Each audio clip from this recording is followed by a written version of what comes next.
Hi friends, நம்ம சேனலில் ஒரு அருமையான ஒரு தேங்காய் பால் வச்சு ஒரு வெஜிடபிள்லாம் போட்டு ஒரு கூட்டு தான் செய்ய போகிறோம். செய்யறது ரொம்ப ஈஸி தாங்க. நம்ம காயெல்லாம் கட் பண்ணி வச்சுட்டு தேங்காய் பால்லாம் எடுத்து வச்சிட்டோம்னாக்கா இது 10 நிமிஷம், இந்த காய் வேகிற நேரம் மட்டும்தான்.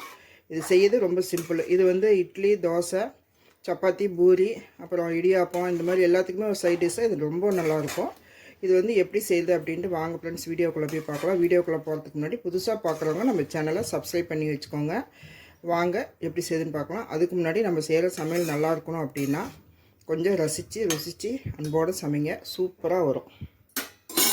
தேங்காய் பால் வெஜிடபிள் கூட்டு செய்கிறதுக்கு நான் வந்து ஒரு 15 பீன்ஸ் வந்து இந்த மாதிரி கட் பண்ணி வச்சுக்கிறேன். இந்த மாதிரி நீளமாக கட் பண்ணிக்கோங்க. இந்த சைஸுக்கு ஒரு 2 கேரட்டு இந்த அளவுக்கு நான் கட் பண்ணி வச்சுக்கிறேன். இந்த மாதிரி கொஞ்சம் நீளமாக, ரொம்ப பொடியெல்லாம் போடாதீங்க. இந்த மாதிரி வந்து கொஞ்சம் போட்டுக்கோங்க. இதில் வந்து பச்சை பட்டாணி, உங்கள்கிட்ட பச்சை பட்டாணி இல்லை அப்படின்னாக்கா நீங்கள் காஞ்ச பட்டாணி நைட்டே ஊற வச்சு காலையில் ஒரு விசில் இல்லைன்னா 2 விசில் விட்டிங்கனாக்கா வந்துடும். இப்போ வந்து சீசனாக இருக்கிறதுனால நான் வந்து பச்சை பட்டாணியை உரித்து வச்சுக்கிறேன். இது வந்து ஒரு கைப்பிடி அளவு இருக்கும். இது கூட ஒரே ஒரு முருங்கைக்காய் போடும்போது நல்ல ஒரு வாசனையாக இருக்கும். அதனால தான் நான் முருங்கைக்காய் போடுறேன்.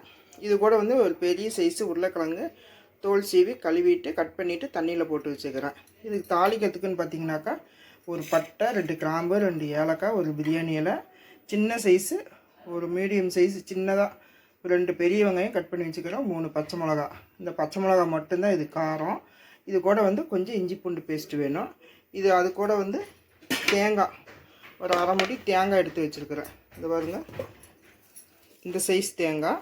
இதில் நான் வந்து ஒரு அரை மூடி எடுத்து கட் பண்ணி வச்சுக்கிறேன். இதை வந்து நம்ம வந்து தேங்காய் பால் எடுக்கணும். ஃபஸ்ட்டு தேங்காய் பால், 2வது தேங்காய் பால், 2 பால் எடுக்கணும். இது வந்து இப்போ நம்ம எப்படி செய்யுதுன்ட்டு பார்க்கலாம். இப்போ ஸ்டவ் பற்ற வச்சு நான் வந்து ஒரு கடாய் வச்சுருக்கிறேன். இதில் வந்து கொஞ்சமாக நம்ம எண்ணெய் ஊற்றிக்கலாம்.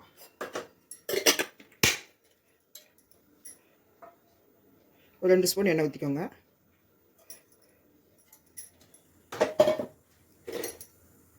இப்போ எண்ணெய் காஞ்சதுக்கப்புறம் இந்த பிரியாணி இலை, இந்த பட்டை, கிராம்பு, ஏலக்காய் இதை போட்டு ஒரு வதக்கிடுங்க. இதிலேயே நம்ம வந்து இந்த வெங்காயம், பச்சை மிளகாய் இதையும் நம்ம போட்டுடலாம். போட்டு ரொம்ப நல்லா ப்ரௌனாலாம் வதக்கணும் இல்லை, கொஞ்சம் லேசாக வதக்கினாலே போதும். இப்போ வெங்காயம் வந்து இந்த அளவுக்கு வதங்கினா போதும். இப்போ வந்து 1 ஸ்பூன் இஞ்சி பூண்டு பேஸ்ட் போட்டுக்கலாம். ஒரே 1 ஸ்பூன், இவ்வளோ கூட வேண்டாம், இந்த அளவுக்கு போட்டால் போதும். இப்போ இது வந்து கொஞ்சம் பச்சை வாசனை போனதுக்கப்புறம் நம்ம வந்து இந்த காயெல்லாம் போட்டுக்கலாம். நான் வந்து கேரட்டு, பீன்ஸு, பச்சை பட்டாணி, உருளைக்கிழங்கு, ஒரே ஒரு முருங்கைக்காய் எடுத்துருக்கிறேன். முருங்கைக்காய் வந்து நல்லா வாசனைக்காக தான் எடுத்துருக்கிறேன். உங்களுக்கு வேண்டாம்னா நீங்கள் முருங்கைக்காய் இல்லாமல் கூட செஞ்சுக்கோங்க. இதில் வந்து இந்த காயெல்லாம் போட்டு வதக்கிடலாம்.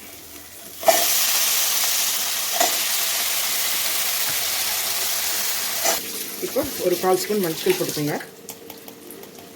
இந்தளவுக்கு சின்ன ஸ்பூன் தான், இதில் வந்து ஒரு 1/4 ஸ்பூன் போட்டிருக்கிறேன். இப்போ அடுத்தது கொஞ்சம் கருவேப்பிலை, கொஞ்சமாக கருவேப்பிலை போட்டுக்கோங்க. போட்டு நல்லா வதக்கி விட்டுருங்க. இப்போ தேங்காய் பால் வந்து நான் வந்து 2 பால் எடுத்து வச்சுக்கிறேன். மொதல் பால், 2வது பால் எடுத்து வச்சுக்கிறேன். இது வந்து மொதல் பால், இது வந்து திக்காக இருக்குது. இது வந்து நம்ம கடைசியாக ஊற்றணும். இது வந்து 2வது பால், இந்த பக்கம் கிண்ணத்தில் வச்சுருக்கிறேன். இது வந்து 2வது பால். இந்த 2வது பால் ஊற்றி தண்ணியாட்டம் தான் இருக்கும். இந்த 2வது பால் ஊற்றி நம்ம இது வேக வைக்கலாம். இந்த காயில் வேக வச்சிடலாம். இப்போ இதுக்கு தேவையான அளவு உப்பு போட்டுக்கோங்க. எல்லாம் ரெடி பண்ணிட்டோம்னா ஒரு 10 நிமிஷத்துலேயே நம்ம செஞ்சு முடிச்சிடலாம். கொஞ்சம் உங்களுக்கு எவ்வளோ வேணுமோ அந்தளவுக்கு உப்பு, காரம் மட்டும் உங்களோட டேஸ்ட்டுக்கு தகுந்த மாதிரி போட்டுக்கோங்க. இப்போ இது வந்து மூடி போட்டு நல்லா மூடி வைங்க. இது வந்து எந்த காயாக இருந்தாலும் 10 நிமிஷத்தில் வெந்துடும். இது வந்ததுக்கப்புறம் நம்ம பார்க்கலாம். மூடி போட்டு மூடி வச்சிடலாம். இப்போ பாருங்கள், இப்போ பாருங்கள் 10 நிமிஷமாக நல்லா வெந்துடுச்சு. எந்த காயாக இருந்தாலும் ஒரு 10 நிமிஷம் வெந்துடும். இப்போ வந்து பாசி பருப்பு, இந்த மாதிரி ஒரு 50 கிராம் பாசிப்பருப்பு. இது வந்து 100 கிராம் டம்ளர். இது வந்து ஒரு 50 கிராம் இருக்கும். இந்த பாசிப்பருப்பு 50 கிராமு. இதை வந்து நல்லா நான் கழுவிட்டு ஒரு 5 நிமிஷம் ஊற வச்சுட்டு நான் வேக வச்சுக்கிறேன். ஒரு 3 விசில் விட்டிங்கனாக்கா வெந்துடும். இந்த பாசிப்பருப்பை நம்ம இதோட போட்டுக்கலாம். உப்பெல்லாம் சரியாக இருக்கான்னு நீங்கள் செக் பண்ணிக்கோங்க. போட்டு நல்லா கலந்து விட்டு ஒரு 2 நிமிஷம் அப்படியே விட்டுங்க. இந்த பாசிப்பருப்பு நல்லா வெந்து வரட்டும், இதோட சேர்ந்து கலந்து வரட்டும். அதுக்கப்புறம் நம்ம தேங்காய் பால், கொத்தமல்லிலாம் போட்டால் இந்த டிஷ் முடிஞ்சது. 2 நிமிஷம் நல்லா வேகட்டும். இப்போ பாருங்கள் 5 நிமிஷமாக நல்லா கொதிச்சிட்ருக்குது. இந்த பருப்பெல்லாம் வந்து நல்லா கொதித்து ஓரளவு கெட்டியாகிடுச்சு. இப்போ வந்து நம்ம வந்து மொதல் தேங்காய் பால் ஊற்றிக்கலாம். தேங்காய் பால் தேங்காய் பால் ஊற்றிட்டு ரொம்ப நேரம் கொதிக்க வைக்கக்கூடாது. கொஞ்சமாக ஒரே ஒரு கொதி மட்டும் வந்தால் போதும். இது கூட வந்து கொஞ்சம் கொத்தமல்லி, நல்லா ஒரு கொதி வந்தோடனே டக்குன்னு ஆஃப் பண்ணிடுங்க. கொத்தமல்லி எல்லாத்தையுமே நான் போட்டுறேன்.